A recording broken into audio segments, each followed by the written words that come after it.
Hi, I'm Jenna. And I'm Steve. Welcome to All Things Mad Men, from Chip and Dip to Zooby Zoo. There's so much to love about this amazing show, and we're happy to connect to fans like us who discover new things with each rewatch. Be advised, while we aren't gratuitous with spoilers, they can pop up as we discuss character arcs through the final season. Let's get started with Mad Men C to Z. Welcome to Mad Men Season 3, Episode 4, The Arrangements. This episode was written by Andrew Colville, Matthew Weiner, and Cater Gordon, directed by Michael Uppedahl. The episode takes place in June 1963.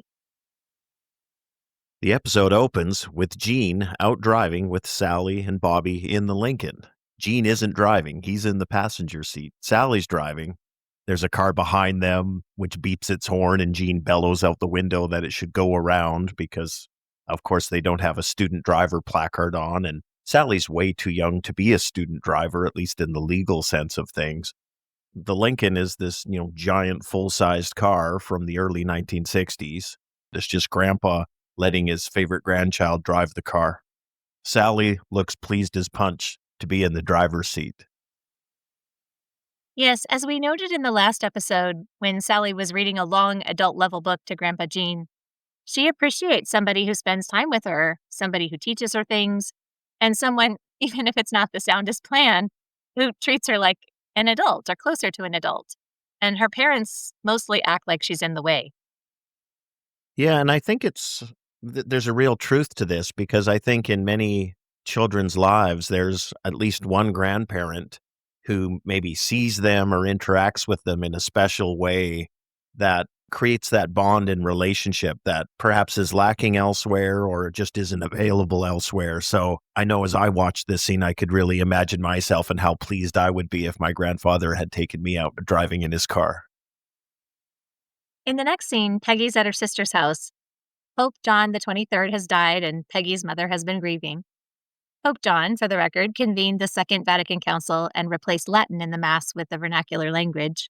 Remember, in an earlier episode, Peggy suggested that Father Gill should be simpler during the homily, that it's the only part that's in English. And Pope Paul VI succeeded him for the next 15 years.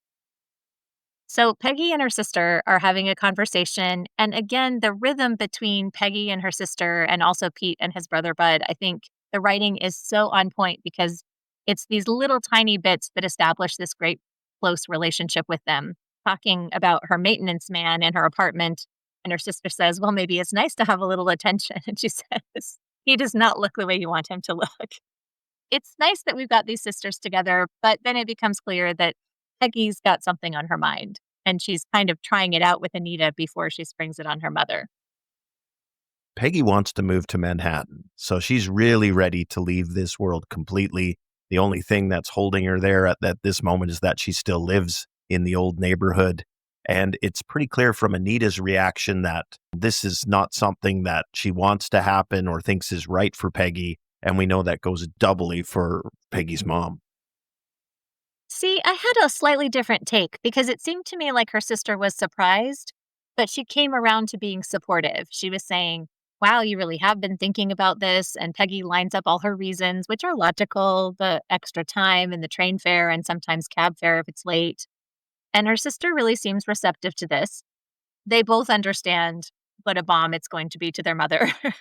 So I think Anita maybe has a little more trepidation about that, whereas Peggy is pulling away and getting a little bit stronger.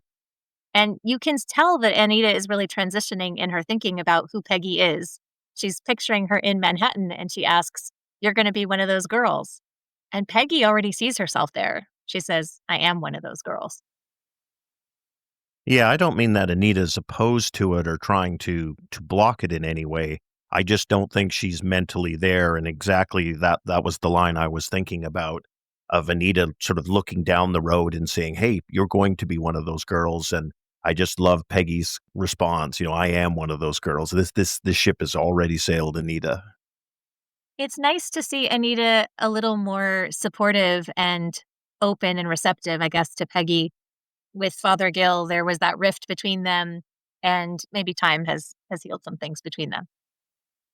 And I think if Anita was really fulfilled and happy in her world, she would have much less at stake about Peggy's choices.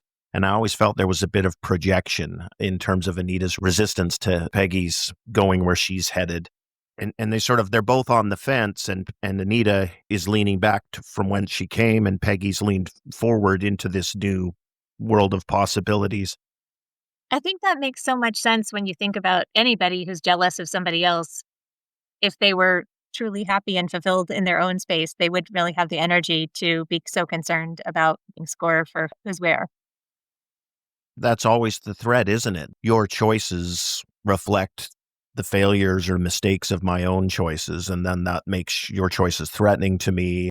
Whereas if we think of the reverse, where I'm super satisfied and fulfilled and in my perfect place, I don't have anything at stake with your choices, and I don't throw rocks at them. Maybe I'm just curious about them because they're so different, but they don't threaten me in any way. So this relationship between Anita and Peggy is in that grayer area. In the next scene at the Sterling Cooper offices, Aaron Stanford plays Ho Ho, not to be confused with Aaron Staton, who plays Ken. He was the lead in the TV series 12 Monkeys. He was also in the TV series Nikita, and he played Pyro in the X-Men movie universe. Here, Ho Ho is Pete's college friend who is incredibly enthusiastic about promoting alai to the US and its potential for eclipsing baseball as the nation's favorite sport. He's got money to burn on an advertising budget, and the kind people at Sterling Cooper are here to help him. He's just some kid who's inherited this money, and they're happy to relieve him of it. From an account spending standpoint, Pete is, salivating and rubbing his hands in glee. We can see Harry and Paul and Sal are equally enjoying it. Lane's there. And really, the only person who calls into question this game plan is Don. Let's talk about alai for just a minute.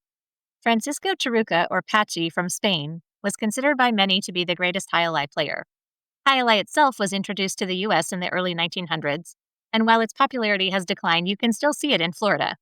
I remember seeing signs for alai when it was still in Connecticut. I think Don Draper was right about Americans having trouble with that J. We get a truth call out in this scene when Ho Ho suggests that just like a presidential address, every network should carry his alai special at the same time. He says, "No one's ever done it." And Harry starts to explain, well, that's because, and then he looks around the table and he stops himself and he decides to agree with Ho Ho. That's true. I agree. I see Lane, Pete, and Harry and Paul all ready to pull as much money from this guy as possible.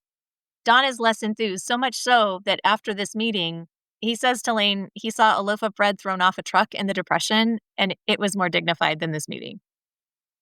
Yeah, it's an interesting glimpse into the Don Draper code here, where he's thinking of, Horst Sr. and what his view is going to be of this, because Don knows Horst Sr. is sharp and has built this empire. So he's going to know exactly what's going on at Sterling Cooper with his son. Also, the links to Bert Cooper. So this is going to be personal for Horst Sr. potentially. And Don just wants to make sure that they're not so eagerly slaughtering the calf that they fail to see the bull coming up behind them. So often, Don Draper makes an ugly choice, a choice that most people would think is beneath them. But here, he's standing up for someone just because he thinks it's the right thing. And maybe it's a little self-interested because he does mention keeping Bert Cooper happy. But mostly, it seems like genuine concern for acting ethically, and we don't always get that from Don. I think it's a rational business decision about not alienating a major player, a rich and powerful person in Horst Sr., just because his son is a bit of a doofus. Perhaps there's an ethical component. I see it more as just good business. You don't want to poison the well. I'm always trying to track with Don Draper when I can find a moment when he does something purely for somebody else. So it's an interesting thing to see that you do think the percentage falls more heavily toward the self-interest than the other. We'll just keep looking for those examples because they are really few and far between with this character, which makes him interesting. I also wanted to point out where Pete is making this argument to Don. Lane is not concerned at all about this. He says he's seen more defenseless clients, and Pete really wants to make the sale. And when Don presses on, talking about the connection to Bert Cooper and how he might be unhappy with how his son was treated, Pete has this counter. He says, he has a dream, and it's our job to make it come true. And I saw this as Pete trying to appeal to Don with a really specific poetic angle with that argument. For Lane, you'll make a practical dollars and cents argument. And for Don, you'll make this big picture argument about we're making his dream come true. We're bringing the vision to life. And I thought that's a great appeal, actually, Pete. You've got a good read on him.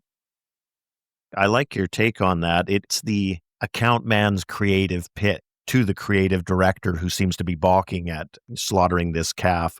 I love it when Don walks away and Lane says, "Nicely done," to Pete. And I think we see this maturation of Pete's character. He is a good account man. He knows what he's doing.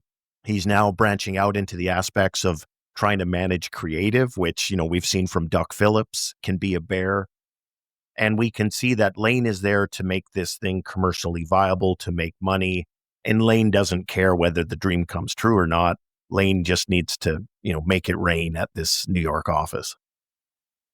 Back at the Draper house, Jean pushes Betty to have a conversation at the kitchen table, and she does her very best to avoid it.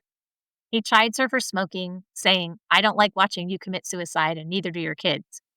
I noticed Don never says anything about her smoking. Of course, it might be hypocritical since he smokes so often, too. Gene does not have the nicest delivery system, but he does really care about his daughter. He's made arrangements for after his death, and Betty insists she doesn't want to talk about it. And he says, we talk about it now, and then we don't talk about it. That's the idea.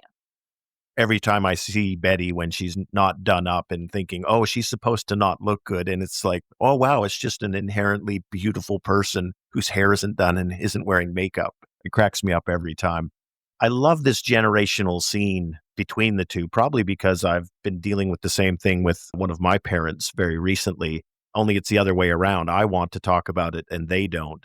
But it always seems like in these types of interactions, there's one party wanting to get things arranged and sorted out, and there's another party who really doesn't want to think about that day when that comes. So he walks her through very simply what his plans are. He talks about her mother's furs and she's going to run the show. She took him in. She barely says anything, and it irritates him, so he snaps. He says, "Oh, you don't want to hear about it, Scarlett O'Hara." And then he says it's his fault that she's sensitive and he should have prepared her better for the real world. He's this man facing his mortality and looking at his adult daughter, and he finds her lacking. She lashes back at him, blaming him for upsetting her in her condition as she accuses him of being selfish. She says, "I'm your little girl, and I know it must be horrible to be looking at whatever you're looking at, but can't you keep it to yourself?" Nice, Betty. That's exactly what selfish Pete said to Trudy when she was talking about wanting a child. Like, just keep it to yourself. And it's so hard to make excuses for her here. He's at the end of his life and she wants to deny it because she loves him.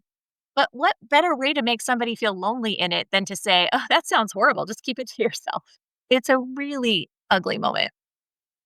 He takes his shot too here, where he says, it's probably why you married this joker. And we know the fissures in that marriage. So that probably strikes close to heart for Betty because she knows there's absolute truth in the issues of who she's married. It's an awkward, painful scene, but it strikes me as very real and true to so many parent-child relationships out there. Back at the office guys let Don know their patio commercial director dropped out. Don suggests Sal could do it. Sal is really happy with the suggestion, and Don doesn't seem worried about it at all, although Ken and Harry seem a little bit nervous because it would be Sal's first time directing a commercial. I like when Don's walking through his reasoning to say, hey, it's a single shot. We're just copying something else. I guess minimizing what's required from a directorial perspective here. Again, we have Don in the moment, the man of action, the man of a solution, navigating through the crisis. Across the office, we also see Peggy placing an ad on the board of Sterling Cooper for a roommate. She's going through with this plan. She wants to live in Manhattan. Her ad is pretty serious, but so is Peggy. It says, "Allergic to cats, but will tolerate dogs." Oh, Peggy, you're not even a dog person. You can do better. But honestly, this is the ad that Peggy needs. I just don't think she should have put it in the break room at Sterling Cooper. Yeah, I have the same vibe that this is just bait and it's going to attract a reaction. and her name's on it, so anybody can see who it is who's advertising for a roommate. And like you say, it just reeks of the seriousness of Peggy, and it's going to attract some attention. You just know it's coming. Back at the Draper residence, Don is at home reading the paper, and he sees Jean opening a box of memorabilia with Bobby in the other room. And I had wondered why Jean didn't seem to have much relationship with Bobby when he spent so much time with Sally. So it was kind of a relief to see this, even though there were also some concerns. Yeah, to be clear, it's a large box, and Jean's handing Bobby a great big kitchen knife to open it with. They're thinking, okay, this seems like a bad idea because Bobby's pretty young, and because you're just imagining this knife plunging into somebody. So we can see that, I don't know what we want to call it, that sort of irresponsibility of the grandparents, where sometimes they throw things at the grandkids a little faster than the overly protective parents might want. But at the same time, it's a loving interaction between the two of them. And the fact that they're going through this box of memorabilia together, again, seems to be a sign of Gene's love for his grandchildren. We have never talked on our podcast about the casting of multiple Bobbies on this show before, but it is a thing. I think this is the third Bobby shown with a face because a couple of times we've seen a Bobby with a bucket over his head and maybe another Bobby with the back of the head, but there are also two prior actors. And this particular Bobby, who will stick around for a season or two, is played by Jared Gilmore, who also played Prince Henry in the series Once Upon a Time. So Jean is taking items out of the box, and Don is listening from the other room. And Jean takes a Prussian hat with a spike out, and he talks about the dried blood and how he shot lots of soldiers. Bobby is really impressed. But Don, who's been flicking eyes toward the other room as this has been going on, he stops it when Jean puts the hat on Bobby. I think it's clear the two men have a very different perspective on war. So Gene served in the First World War, and his seems to be that traditional way of viewing it in terms of it was, a martial triumph. They have these souvenirs and mementos of this heroic experience. We know from Don's Korea experience, this is a war that really ends in a draw. The finish line of the war is very close to where the front line started when it broke out. And we're moving into the Vietnam era, which is going to further reinforce the idea of war as waste, war as pointless, war as just awful consequences. So this schism between the two of them, Gene's World War I victory and coming home to celebrate it, versus Don's sort of war as this awful carnage where there is no winner. In the commentary, Matt Weiner talks about this difference in attitudes, but also just this arrogance of youth about how they view the world as in the right way. And yet we see Gene as having had this box of life put down in front of them there that they're unpackaging, realizing that this man has lived a full and interesting life and gone abroad and seen and done all these different things. So he may not be all there mentally now, and he's in his twilight years, but I think there's a natural friction between the current generation, the Don Draper generation, which is now in charge as the Gene generation is heading towards the exit. And Gene's trying to give Bobby a little peek into his world and his mementos. And he's crossed the line here with having Bobby wear the helmet of a dead German. I don't think that Don is jealous of Bobby looking up to Gene and missing out on attention from his son. But I agree, he does feel like this is a philosophical difference. He doesn't want his son to make a wow moment out of death and war. It isn't the lesson he wants his son to take away. And I get his problem with that. But I take issue with the fact that he isn't going through his box and talking with his son in a way that he wants to raise his son. He's just sitting there reading the paper and he lets his son do whatever as long as he's not bothered. So he won't talk to Bobby except to intervene when somebody else is doing it wrong. This is also something that we noticed, Betty, particularly with Sally recently. It's frustrating to see them having opinions and choices, but not really actively engaging and then having a problem when somebody does. Well, and to be fair, Don Draper doesn't have a box, right? Dick Whitman has a box. And Don Draper can't unbox Dick Whitman stuff because that'll be a problem. I meant the box symbolically, of course. He No, has no, things he could share. yeah, no, totally understand your point. But again, I think that barrier or obstacle to that kind of openness is crucial to keep in mind here, right? That there's a major complication if Don Draper says, actually, here, let me unbox my life for you, which he hasn't done with Betty, and certainly not with his kids to this point. And you can see I how lo hungry they both are for it. I love the line when Gene says, "War makes a man of you," and that really does seem to encapsulate that old school attitude about it. I really like Don's line back, which "It's a dead man's hat, take it off." That cost of war, the carnage, and it's not something we can celebrate or play with now. A man died in that helmet. Again, it rings really true to me, that tension between parents who want to grant the grandparents as much latitude as possible to interact with the grandchildren, but at the same time, those grandparents hitting boundaries or lines that the parents don't want crossed, having to decide, how strongly they resist or how active they are in blocking that. There's a funny button on this scene, too. After Don takes the hat off Bobby and leaves the room, Gene reaches into the box and pulls out a fan, and he opens it and he says, "There was this girl." And Bobby's staring at him, ready to hear whatever that story is going to be. It's really funny, and again, I love the writing because it's the kind of way a grandpa would talk, and as the parent, you'd just be shaking your head going, "What are you telling my son?" The next scene is so memorable and so heartbreaking. Kitty and Sal are at home, and she's modeling her new nightgown for him, and he's not interested. She says, "Something's wrong, isn't it?" And Sal's response isn't that everything's okay. He says instead, "No, don't say that. If she doesn't say something's wrong, maybe they can keep pretending that nothing is." And we get a truth call out as Kitty pushes on. She says, "The past few months, something's wrong." "That's not true," Sal says. "It is true," she insists. And I like her line next when she says, "I don't need that much, but I do need tending." So Kitty here isn't asking for a beach house or furs or for him to go be the head of the television department. And she's pointing out rightly that she's pretty low maintenance, but it is reasonable to talk about not being intimate with your healthy husband. Yeah, and the scene is all the more heartbreaking to me because if I put myself into Kitty's shoes, what am I concerned about? Is there someone else? Am I unappealing to him? Am I not what he really wants? She has no idea of what the real cause is. I don't think it's even crossed her mind. And we, as viewers, of course, know what the root of the problem is. We're in the midst of watching this slow motion car accident. And right now, Kitty's got the brakes jammed on and is skidding into the collision. And there's no way to avoid it. You just feel such sympathy for Kitty's character in this moment. And I just want to shout out to Sarah Drew here in this scene because I think she does a masterful job from start to finish. She draws us in with her acting into our sympathy and concern for Kitty and Kitty's concern for the marriage.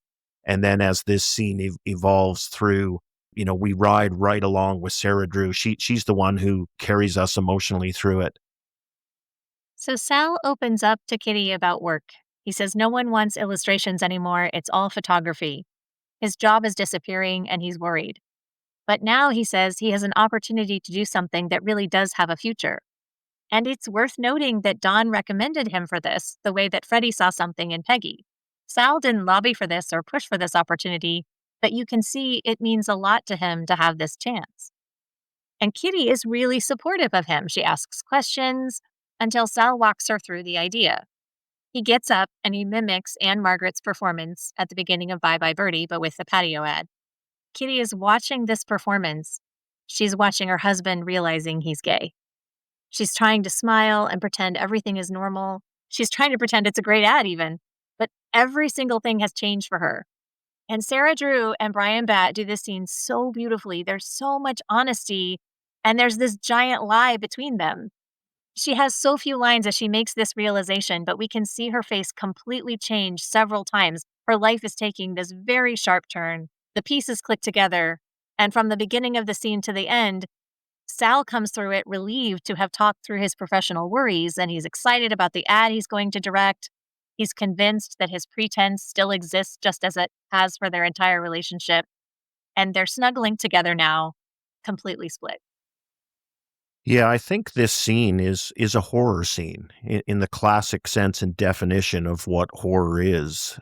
I think we can see Kitty's life dissolving right in front of her eyes, and Sarah Drew does such a great job of showing that dissolution through the scene, and it just builds and builds. And all the while, Sal is oblivious as he gets into, conveying what's going to be in the commercial and his ideas for it and his enthusiasm.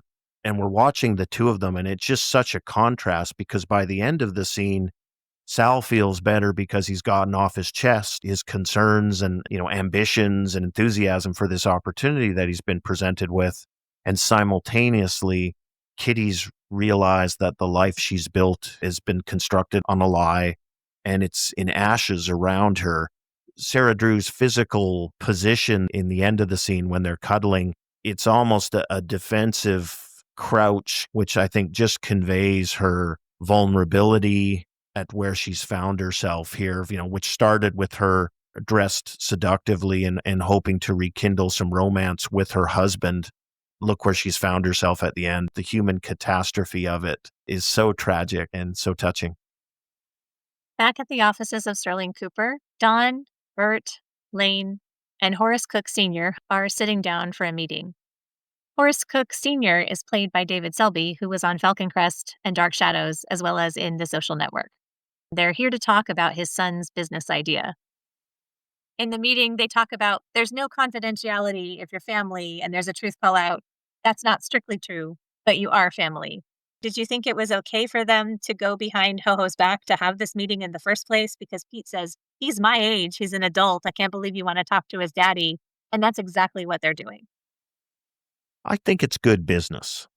If I imagine a scenario where Ho-Ho doesn't have the leash to go out and do this, I think the father's appreciative and they're good partners to bring it to his attention so he can rein his son in.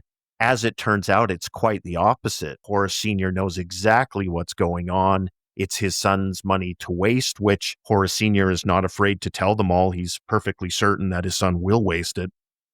Pete's resistance to this conversation is the account man. It's the Lane, somebody needs fleecing. We're the ones to do it. And then to me, it's just so depressing. This father knows exactly what they're telling him. Yes, instead of thanking them for the consideration and looking to save his son money, he says his son is foolish. He didn't earn his success, and maybe that's what he needs to be of value. If Sterling Cooper doesn't take his money, somebody else will. And that is a stunningly pragmatic take. And I find this line so incredibly sad. He says, when we put that money aside for him, he was a little boy. We didn't know what kind of person we were making. Yeah, there is a tragic sense to this conversation. And I really think it bookends the earlier conversation with Ho-Ho, because in the Ho-Ho conversation, it's clear who's the mark at the table, who's the fool. In this conversation, it's almost the reciprocal, where we realize they're not telling Horace Sr. anything he doesn't already know and hasn't thought about deeply and profoundly over the course of years. And some of the words he says, again, they just strike me as so true to things I've experienced in my own life with friends and family, where he says, my son lives in a cloud of success, but it is my success. You can see through circumstances and regardless of intentions, we've arrived at a place now where Ho-Ho has more money than brains. Even the people with whom Ho-Ho is trying to spend the money are circling back around to his father. It feels like a betrayal to me by Horace Sr. in this scene with these men talking about his son in that manner. And then I think about, okay, is the betrayal just that he's openly acknowledging these truths, which everybody in the room realizes, and is really then confidence that all we're worried about here, that he shouldn't own up to this with these outsiders? I don't know. This scene really gives me the ick. It's such a detached look at your child. And it's so sad because you have all these dreams for your children, every possible good thing. And then the world narrows those things for all of us eventually. Maybe you lose your opportunity to be a pro athlete or to work your way up with bootstrap pulling or maybe to be able to form healthy relationships. And to have a father lose faith in his son that he can be something of value until he fails and rises again. It's not that he's wrong, but it is a really harsh take. And Bert says, don't be so hard on yourself. And Horace Sr. replies, easy for you to say. He doesn't have your name. So when he looks at his son, he feels he has failed. Yeah, and I think if we go back to Matt Weiner's theme for this episode about generations dealing with each other, this fits squarely within that. And then the other part here too is I think, how does all of this play in Don Draper's head? Because he has his own issues with his own parents and issues with his own children. I was thinking that Don Draper must feel some sort of, I don't know what it is, affinity for Ho Ho in this circumstance. Because if Don's father was talking about Dick, I would imagine he would have some very harsh things to say. Yes, I really noticed that exploration across the show, but I think I was thinking more about the scene between Betty and Jean, where he says she's too sensitive, and thinking that he should have reared her to be a little more prepared for the real world, he says. Or maybe the scene with Bobby and Jean and Don. Don doesn't want Bobby to be gleeful about killing soldiers. And then, of course, with Peggy wanting to move farther away from her family into the city, which of course will distance her from them in other ways too. Across the office, we see that Paul has helpfully written a series of lines to prank Peggy about a roommate candidate, and he's convinced Lois to be the caller as Ken and Harry listen in. As Lois goes on with this, Peggy tries to be polite, and she suspects way too late that it's a joke. Yeah, Peggy's very serious, so she's a little slow to pick up on this. And they blow their own gag because they can't hold in their laughter. So they all break behind Lois, and Peggy can hear the laughter. But clearly, Peggy's got a problem here. How is she going to find a roommate? She's not always great with the peopling, but I would argue that mean people pranks are not good peopling either. Peggy's just trying to live her life here. We cut back to Jean and Sally sitting in the kitchen eating ice cream, and Jean sprinkling salt on the ice cream, telling Sally he has a salt tooth. An interesting line here is when Jean says to Sally, "You remind me of your grandmother more than your mother." And he tells her, "You can really do something. Don't let your mother tell you otherwise." It really seems like he's trying to message Sally in a very independent way from his own daughter. And that seems a little unusual to me. Yes, it makes me sad that he has to warn her off of her mother, even though he's telling her a kind thing by saying he believes in her. And he also asks if Sally remembers her grandmother. She remembers receiving a ukulele from her. Again, you can see him trying to thread these memories, build these things up in her, make sure she's hanging on to things. He makes her laugh. It's kind of silly, just pretending they're hiding ice cream from her mother and teasing her that her mother is coming when she isn't. And Sally goes, "I knew you were going to do that." It's not that it's such a fascinating, clever exchange between two people, but it is a very normal bonding family time. And Sally Draper doesn't have that very often. So you can see how special it is to her. And no spoilers, but perhaps eating salt and ice cream isn't the best for Jean's health at this point. Well, as the scene closes, he says, "This tastes like chocolate, but it smells like oranges." Sally doesn't smell oranges. And phantom smells can be a sign of neurological conditions or stroke. And also in the Godfather movies, they have this pattern of oranges in scenes before characters meet memorable ends. So this line cannot be an accident. From here, we cut to the restaurant where Pete, Don, and Ho Ho are having the dinner. Ho talks about his vision for alai, and even more, he wants to please his father with his success. And Don, having heard his father's assessment of him, I think is somewhat sympathetic that this young man wants to impress his father. And he tries to suggest that this is not the way to do it. So Ho pauses for a minute to take that in. But just like Mr. Collins in a Jane Austen novel, he just fucks it up to elegant females, or in this case, a sales technique that Don is using to make him more excited about their business deal. After all, he says, he's read an advertising book by Ogilvy. While Don Draper is not a cardboard cutout of David Ogilvy, who was considered by many to be the father of advertising, they do share philosophical traits about big ideas and keeping the advertising message simple. Ogilvy's 1963 book, Confessions of an Advertising Man, identifies 7 rules for advertising. We'll link those details in the show notes. There's a great moment when Don says, "Why aren't you meeting with Ogilvy?" And Ho says, "Because Campbell talked me out of it." I think this is an example of what you were mentioning earlier, where Don Draper does something from an ethical perspective rather than any sort of pragmatic or practical advantage. When he hears Ho Ho talking about his motives of wanting to give his father a team and to impress his father and make him pleased, and in fact, even Ho Ho is criticizing his father's business of how he got rich, saying, renting ships for troop transports, okay, in the middle of a global war, fine. But he wants to build something that people will like, not something that's forced upon you in a world war. And I think all of that plays on Don's emotions, and he sympathizes and can relate to this idea of wanting to impress a parent. And I think when Don says to him, hey, you can do better than this, that's an example where there's no pragmatic benefit to Don pitching that at this point. He is solely doing it out of sympathy for Ho Ho's situation and suggesting that there's something better that he could pursue. Now, Ho Ho's not the sharpest tool in the shed, and of course overthinks it. And I think both Pete and Don at that point have to just sit back in their chairs and say, if a fool is so eager to be parted from his money, it might as well be us to do it.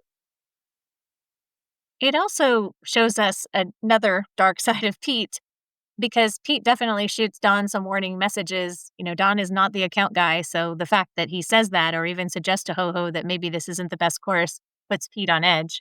Pete also understands this is his dream. So Pete listens to him and understands exactly that motivation and how potent it is and how powerful it is. When Don hears it, he feels sympathy for this man and relates to him. And Pete should have sympathy for this man and relate to him. But he just thinks, well, this is how I can make my next sale. I'm going to defend Pete here. It's not his job to sympathize or be a family counselor or get into the psychology of Ho Ho. His job is to sell ads.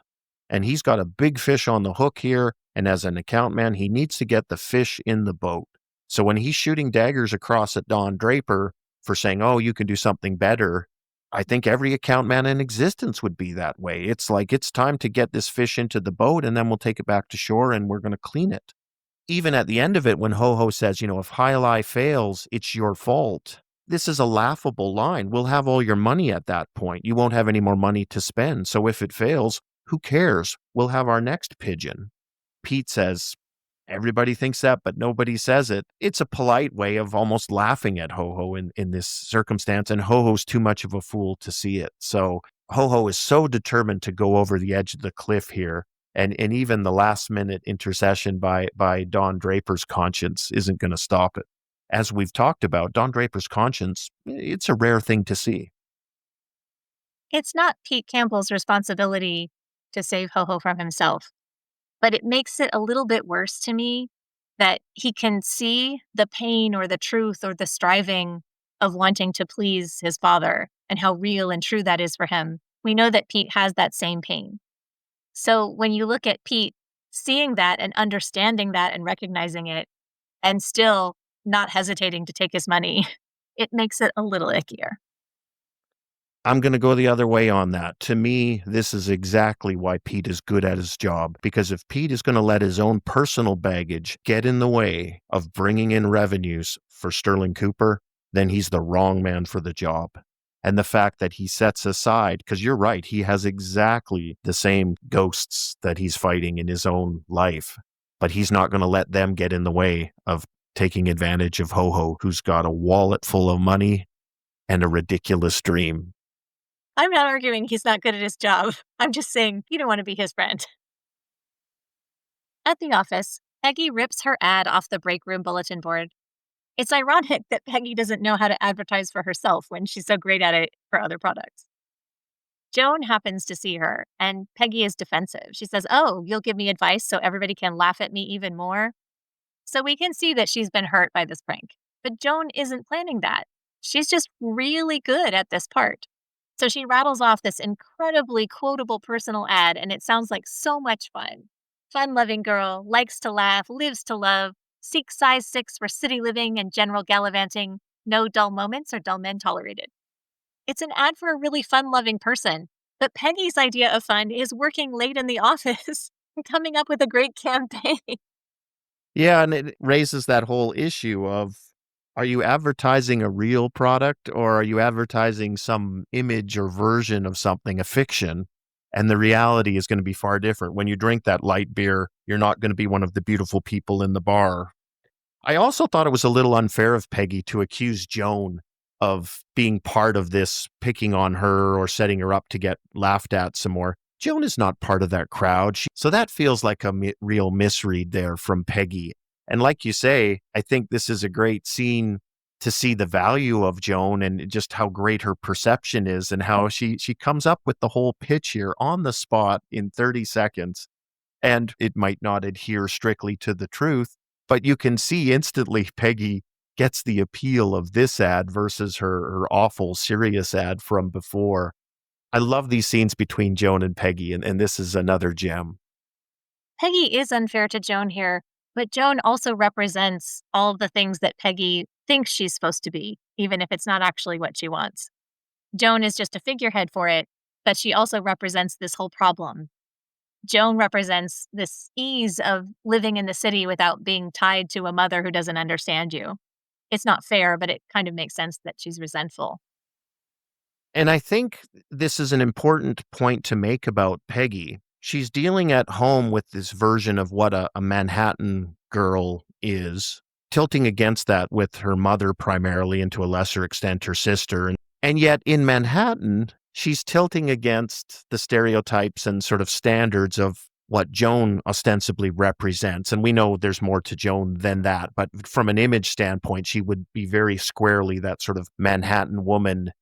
And Peggy's not that either. So I think it's interesting that Peggy has elements of both worlds, but she really is trying to tread a separate path. And she's a trailblazer as a woman trying to pursue this dedicated professional path rather than, hey, go from admin to MRS and have a nice, life of bonbons at the club.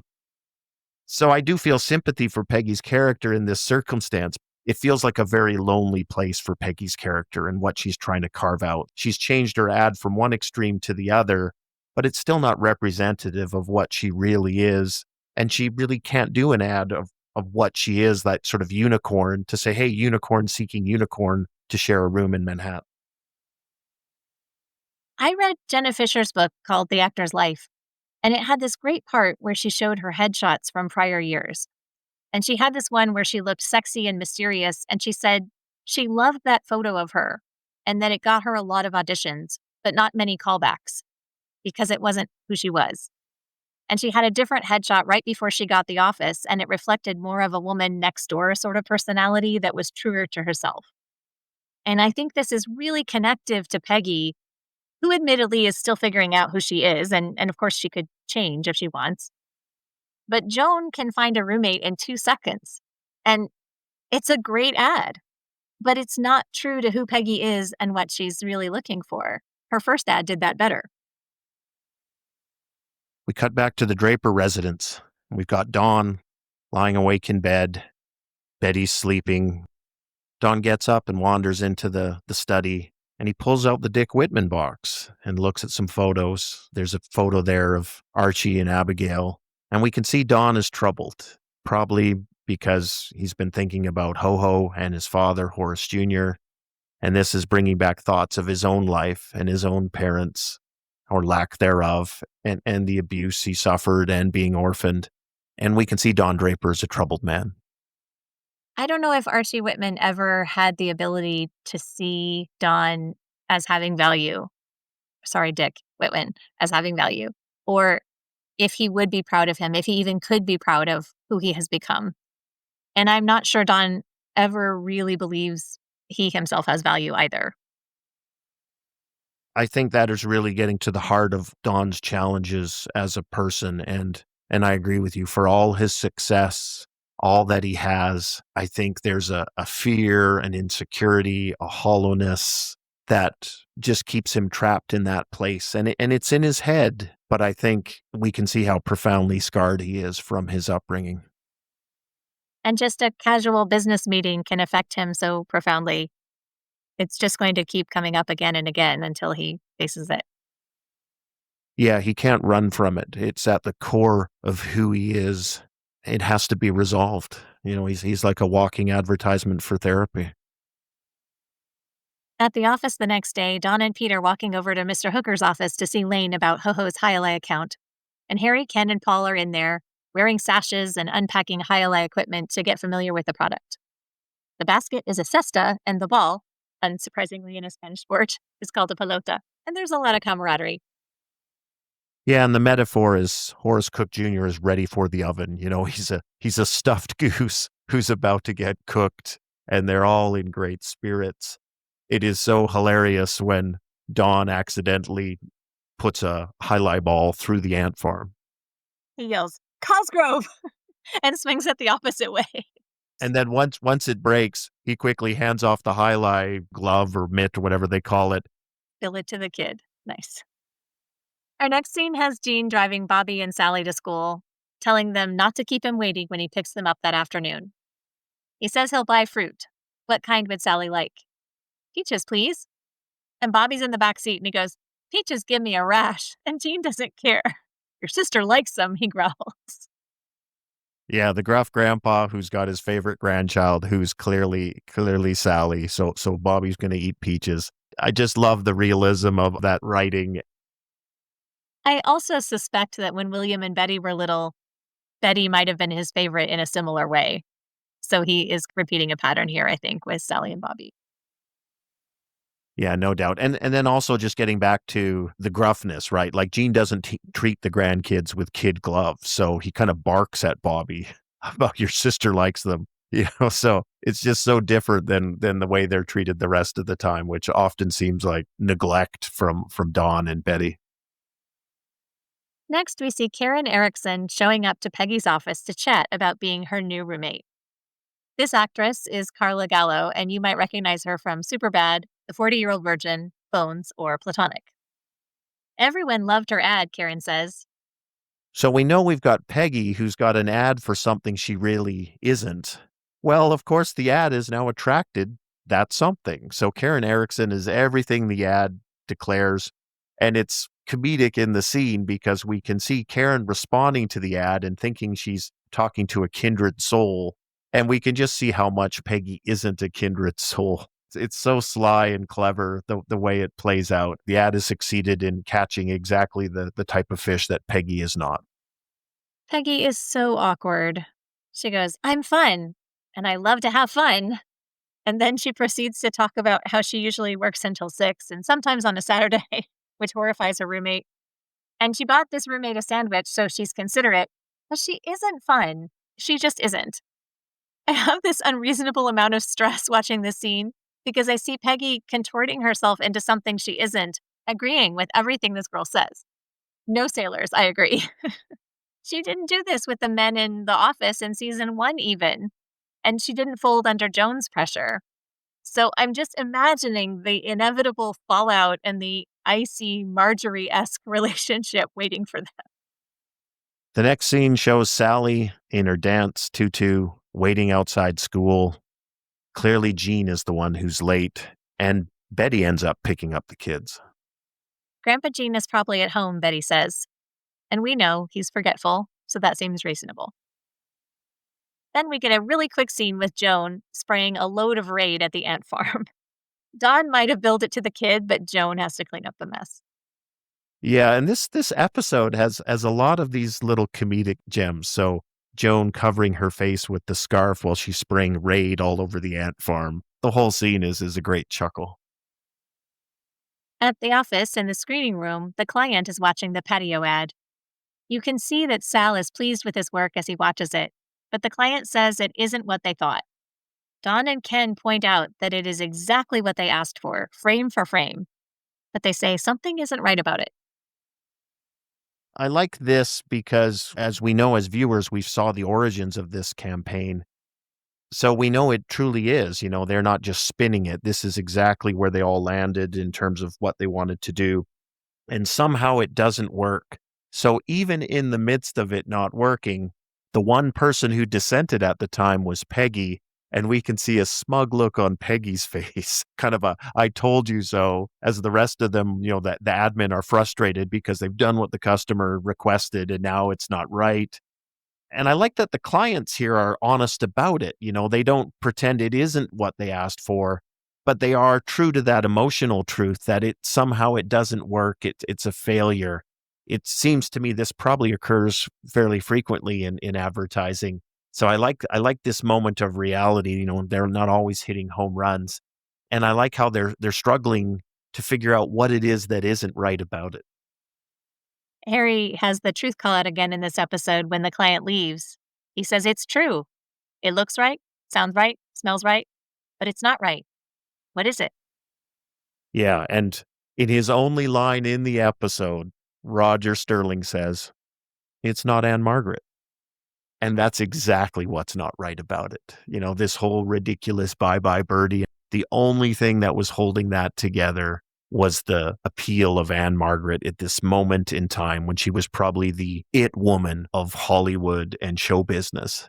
And without her, the whole thing starts to fall apart. The commentary suggests it's meant to say that you can't replicate that star quality if somebody has it, as you say. I also wondered if there might be something about Sal's direction that they couldn't put their finger on, because he loved the performance that Anne Margaret was giving, but he wasn't drawn to the sexuality of the original, while the other men were. So that might have been something about it too. Yeah, I think that's a good point because it's Anne Margaret's sexuality that is so attractive to the rest of them because they were all just sort of staring at the screen. And the singing, it's this awful little girl singing and the rest of it. I mean, there's nothing to recommend this from a choreography or vocal performance standpoint. Anne Margaret is super sexy. And that's through modern eyes. Never mind rolling back to summer of 1963. No wonder their jaws are on the table. And then again, I'm with Peggy. I don't see it. understood, but I mean, Peggy's the only one who isn't falling for that, and then in the absence of that sensuality and that sex appeal, she's left looking at the objective reality of, like, there's no there, right? Back at the Draper house, Sally is still in her ballet outfit on the front step, presumably waiting for Grandpa Jean to return. And instead, a police officer approaches. Betty comes to the door and receives the news that Grandpa Jean collapsed in line at the store. Sally cries out, and Betty doesn't look at her. I get that it's Betty's father, but this moment was coming. Everybody's thinking about it. Even the moving in with them, the question would be, well, how long is he gonna live with them? In this moment, I can accept that Betty is shocked, but I just think parents have an obligation to care for their children. In the commentary, Matt Weiner talks about that this was an autobiographical type of situation for him where he had a connection with his, I think he said, grandfather. And then in the moment when his grandfather passed, he was kind of forgotten about, yet in many ways it was hitting him harder than anyone else, as a child who's, not experienced death and loss. And it is so heartbreaking to me to see how Sally is just forgotten on the doorstep and Betty's in her moment with her feelings. It just feels like a abandonment of parental responsibility. And I don't know, maybe this is autobiographical for myself, but I would think in a moment where I don't really know what to do, at the very least I can comfort and protect and shelter my child as I try and grapple with those emotions in the moment to push on through. So it's a heartbreaking scene for me because Sally really needs a hug in that moment and some reassurance. And in fact, she gets left on the doorstep. And it's a profound loss for this little girl who finally had somebody in her family to see her and be interested in her. And we spent a really long time feeling sorry for Betty because Dawn was so emotionally unavailable to her. And this season, she's doing the same thing to her kids. It's so rough to see. Back in the office, Dawn is sitting there and Sal comes in to apologize for the failure on patio. Dawn isn't upset with Sal about it. He blames the client. So I think Sal is really relieved by this. Yeah, and Don, in fact, even goes a step further when he says, "Don't ruin the only good thing to come out of this. You are now a commercial director." And Sal, he says, "Oh, how do I know you're serious?" And Don says, "You'll know I'm serious when I hire you again." That's a nice pat on the back from Don Draper to Sal, I think. I thought this was maybe another example of Don being nice when he didn't have to, because he didn't have to go out of his way to build Sal up or reassure him, but he is being reasonably supportive here. He had these big hopes for this opportunity, and maybe it is not over after all. Yeah, he lost a marriage, but he's gained a job as a commercial director. The phone rings during their conversation. It's Betty calling to tell Dawn about Jean's passing. And Dawn doesn't even bother to tell Sal what's happened. He just starts collecting his things and says that he needs to leave. The last time we saw Peggy at Anita's house, her mother was banging on the TV. So in this next scene, we see Peggy giving her mother a new TV as a gift. It's an Admiral. Her mother is impressed. I love this actress. She says, "It's beautiful." And Anita starts to leave the room, but Peggy tells her to stay. In the last episode, she was talking to Olive, her secretary, about not being scared and how she was going to get to do everything she wants for her. And she was high when she said it, but it was a little like a rehearsal for this conversation. She's going to tell her mother that she's getting an apartment in Manhattan. Yeah, and unlike Olive, who displays concern for Peggy, but is rather passive as Peggy reassures her she'll be all right and the rest of it, her mother's holding razor blades and has no problem wielding them to counter what Peggy's saying about moving to Manhattan, and just proceeds to say some really mean things, that family is cheap and you're abandoning your family. How stupid do you think I am? You'll get raped. There's a man. And I really feel for Peggy being subjected to this because she knows what she wants to do. She knows what she needs to do. We know as viewers this is the right move for Peggy, but she's not going to get sent off with a hug and a pat on the back from her mother. She's going to be slashed up on her way out the door. We've had a lot of unpleasant parent child moments in this episode, and the writers aren't going to let us escape from this scene either. Yes. This thing with the TV, she says, well, she doesn't even want it because it's just going to remind her of how stupid you think I am. And when Peggy leans in to kiss her goodnight, Catherine pulls away. And on her way out the door, Anita says, that wasn't so bad. And she makes the excuse that the Holy Father dying has been very hard on her. And you can see the pattern then in this family where before Catherine was making excuses for Peggy, and now Anita is making them for their mother. And also, Anita did try to smooth the way in the conversation between them a little, but there wasn't a lot of room for her to do that. It's not a show that makes you feel inspired by good parenting devices. Again, it seems to hit on that theme of the kid is on their own to deal with things. And because it doesn't jibe with what the parent wants, well, the kid is just going to have to suck it up and figure it out. And she does. Peggy doesn't scream at her mother or fall apart under her terrorism here. She keeps her cool, she doesn't back down, and she removes herself without saying anything spiteful. And I do just want to point out that Peggy and Anita hear the new TV turn on from the other room. So apparently Catherine isn't going to cling to her principles on that point for too long. It is an admiral. The mother says too, she says, you don't love me because you're moving away. And it's like, really? That's the two choices there. Either I love you and stay, or I don't love you and I move away. It's terrible. Back at the Drapers, William, Judy, Dawn, and Betty are gathered around the table at the Draper house. William keeps repeating, Eugene Hofstadt, number 2. Dawn asks what that means, and Betty explains that there were 2 men with the same name at the bank, so he had to be number 2. And it's very real that these small details would surface and be shared among insiders at a time like this.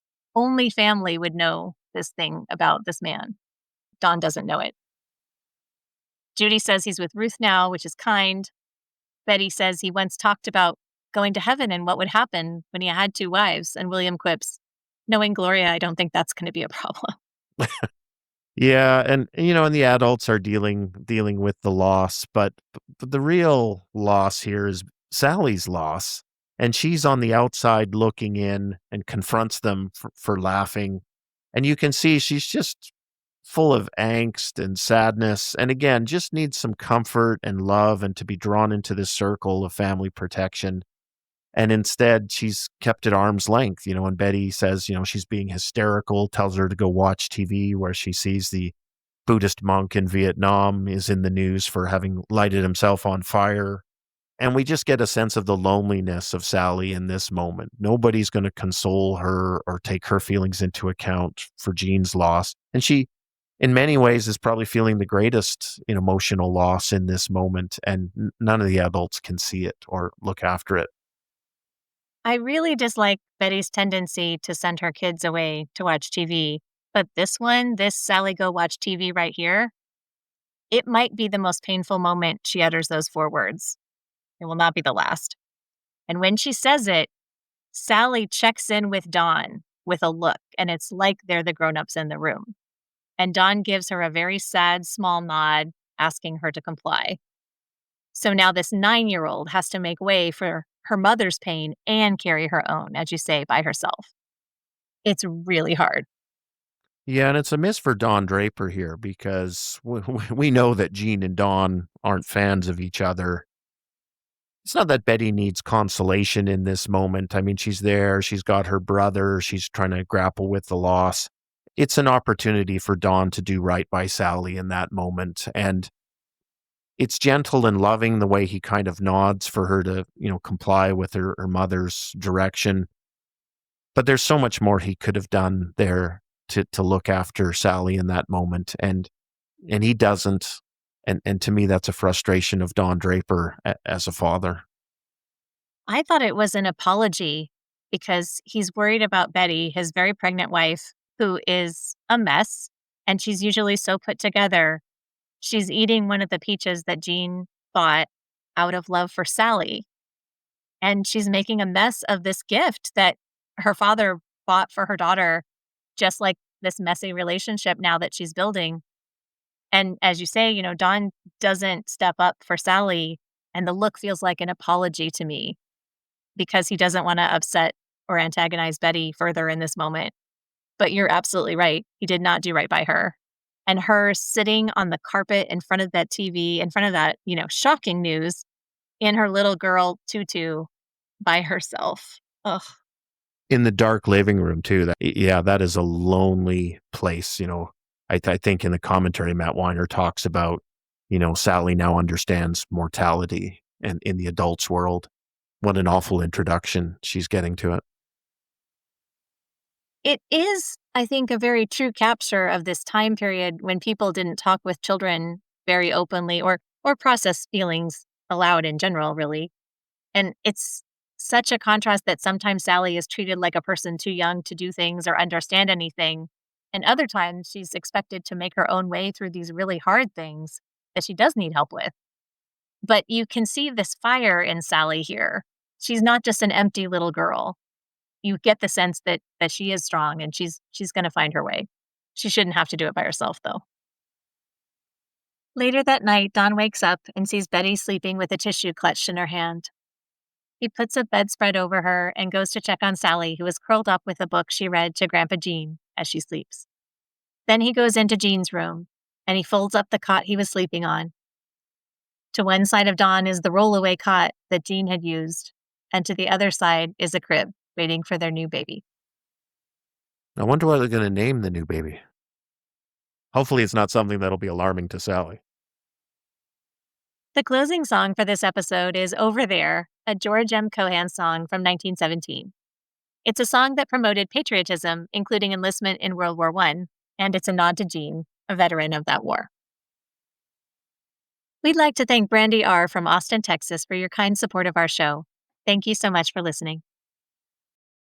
That's it for this episode of All Things Mad Men, from Chip and Dip to Zooby Zoo. Visit our website, madmenctoz.com, to vote for your favorite Sterling lines and to share your opinions on our double dip questions for each episode. You can find us on Instagram and YouTube at MadmenC2Z, and please listen, like, and subscribe. That's what the podcast's for. Thanks for listening, everybody.